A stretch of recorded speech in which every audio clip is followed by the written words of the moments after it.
আসলে সত্য কথা বলতে কি, যেমন আমাদের নাটোর ঔষধি গ্রামে এক নামে সারা বাংলাদেশ চিনে যে নাটোর ঔষধি গ্রাম। আর এই বর্তমানে এই রুজালা চাষ করে রুজালা নামেও আমাকে সবাই চিনে। রুজালা আমি চাষ করতেছি, রুজালা বাণিজ্যিকভাবে বিক্রি করতেছি এবং রুজালা চা খাচ্ছি। আমার মনে হয় যে আমার লাইফটা এখন রুজালার সাথে সম্পৃক্ত। আমরা এখানে মোটামুটি 100-200 প্রজাতির ওষুধি চাষ করতাম। সে চাষের উপলব্ধি থেকে যে আমরা একটা চা করবো, যে এটা প্রচুর উপকারিতা। এই যে লাল ফলগুলো দেখছেন, এটা মূলত রুজেলা বা কেউ চুকাই বলেও ডাকে, যে এটাতে পুষ্টিমান বিদ্যমান। সেটা হলো যেমন এটা ভিটামিন সি ভরপুর। এটা যদি খাওয়া যায় তাহলে দেখা গেছে যে চা আকারে যদি আমরা খাই তাহলে শরীরের রক্ত কোলেস্ট্রল, যাদের হাই প্রেশার এবং ডায়াবেটিস, রোগ প্রতিরোধ ক্ষমতা বাড়ায়। এবং এটাতে দেখা গেছে আপনার বিশেষ করে যে জ্বর, সর্দি, কাশ বিভিন্ন রোগের উপকার করে। সেই সুবাদেই আমি এই চাষের আগ্রহী হই এবং এটা বাজারজাত করার পরিকল্পনা নেই।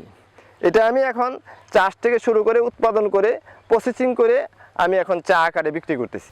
এই যে ফল কিন্তু একবারে আসে না সব, যেহেতু ফলগুলা এই যে দেখেন কড়ি আছে, বড় আছে, তারপরে পরিপুক্ত বলতে গেলে এইগুলো আমরা পরিপুক্ত বলি। হ্যাঁ, এই দেখেন এটার কালারে এই পরিপুক্ত হওয়ার পরে এটা আমি এখন নিয়ে এটাকে আমি ভিতর থেকে যে বীজটা একটা যন্ত্র আছে, বীজটা দিয়ে বীজগুলা ফেলাই দেব।